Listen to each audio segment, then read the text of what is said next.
Okay, now we're going to show cleaning the seam lines off the side of the head. There are many different tools you can use to do this. One of the simplest is a toothpick.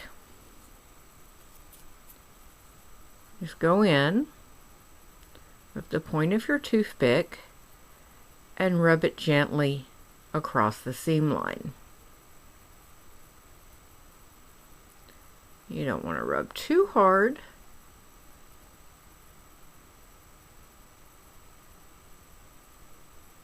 But as you can tell, especially if you have problems with the seam lines chattering and breaking up in brittle fashions, if you try to use a scalpel blade, you might want to try the toothpick method. Now bear with me. I'm having to hold the piece in front of the camera, and so I can only view this through the LCD screen. So trying to do a good job cleaning through an LCD screen is quite interesting. But this will give you an idea. Now there are other tools you can use to move seam lines.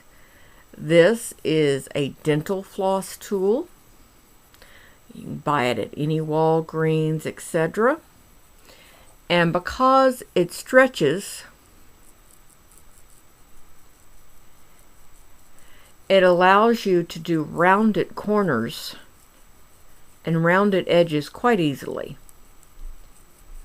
And again, if you have trouble with breaking your greenware or exerting too much pressure on seam lines and causing chattering, this dental floss tool might be just the ticket. And the reason I'm going to show you a variety of materials that you can use, because I think you should try everything. Most people do have a preference. Now, for the armholes, I use a cotton swab, but there's a trick to it. I take my cotton swab, I dip it in water that has had a little bit of slip that is the exact same color mixed into the water. You're talking about a tablespoon of slip to a cup of water. I'm going to rub out the excess on the back of my hand, and then I'm going to use this, if I can figure out what I'm doing through the LCD screen, because using the slightly moist tip like this, you're going to be able to smooth that armhole into a rounded shape without worrying about putting so much pressure that you're going to cause the armhole to split. So, now watch this trip. As you can tell, I'm pulling up the cotton swab between my forefinger and my thumb. And see how squishy this is on the front now? So now, when I go to put this through, this is extremely soft, so it can go a little bit further in without worrying about putting too much pressure. Okay, because I didn't get it quite as well as I like, even though I did get it very round, I dipped a paintbrush in the same type of water, and I'm going to go in to the very edge and smooth.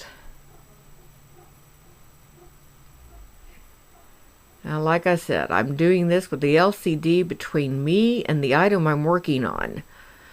So that's a little bit of a learning curve here. But this will give you an idea. Okay, now I'm happy. And the reason you want it smooth is if you end up stringing your doll with elastic, any rough edges on the side and the inside of your armhole or on the bottom where the legs are joined, anything along those lines can abrade your elastic over time, and eventually cause the elastic to break and your doll to fall apart. Ta-da! Okay. Now, since I have it with me, this is another thing you can use to clean seam lines. And the reason I'm showing you all the mild-mannered methods first is I'm still trying to figure out where this doll is on the other side of this screen. So by doing it this way, from the soft to the harder type methods you can use to remove seam lines, I'm hoping by the time I get to your harder choices, I will have a little bit better idea. Now, as you notice, I am not using the tip of the brush, I'm using the side of the brush. And I'm using it in a wiggly, circular fashion to get that seam line off. Okay, now this can be used on a leatherware piece of greenware. It can be used on a hard piece of greenware. Basically, by dipping it in a water solution that has slip already mixed into it, you minimize the abrasive qualities of the water. So it's easier to get just the seam lines without destroying your detail. Okay, now we're going to use two of my more favorite tools because I do have a tendency to like the hard-edged, but I have had a lot of practice with it. This is a round scalpel blade. As you can tell, it has a sharp inside curve and a sharp outside curve.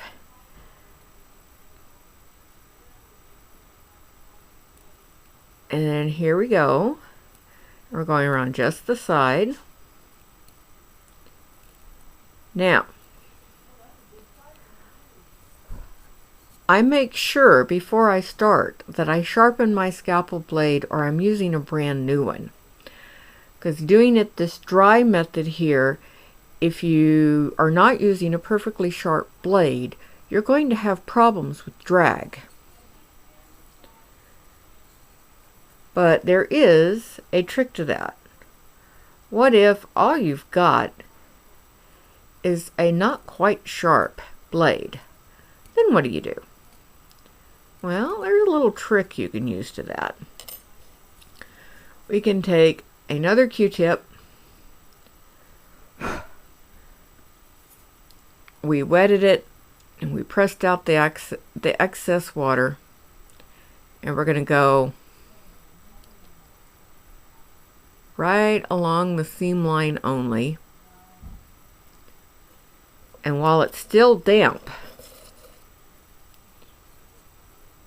use your tool to scrape the seam line.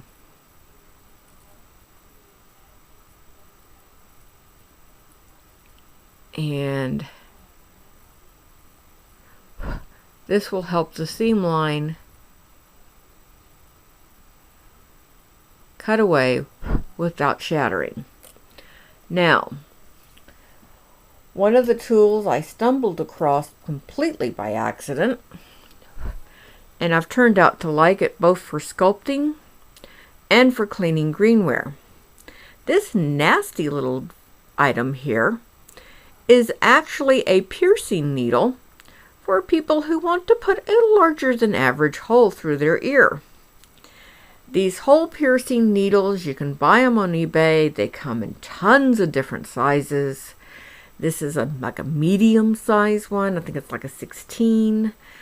You can use really small ones for going, like if I wanted to do this as a pin back, I'd have put a hole here and a hole here in the about 30 minutes after I'd removed it from the mold. And I simply would have used one of these and stabbed. And that's all I would have had to have done. Like I said, they come in different sizes. If I had thought about this in advance, I would have ordered one of the really large ones. And then all I would have had to have done for the armholes was a direct stab. Instead, because I did not have the forethought to do that, I ended up having to carve it out with the scalpel blade, so they're not perfectly round. Okay, let me show you how this works. Let me find a section here that's in focus so I can see what I'm doing, and hopefully you can see what I'm doing. Okay, and as you can tell,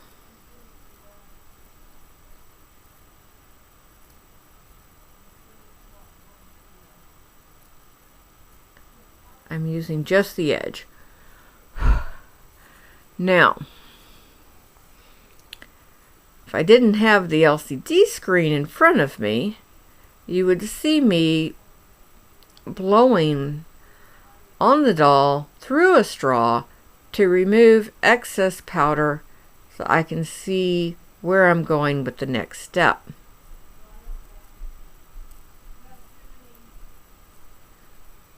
Okay, now I've given you an idea, and because this is driving me slightly insane to do it with the LCD screen in between us, I am going to finish doing the seam lines off camera, and then we'll tackle further smoothing on the next segment. See you later. Bye-bye.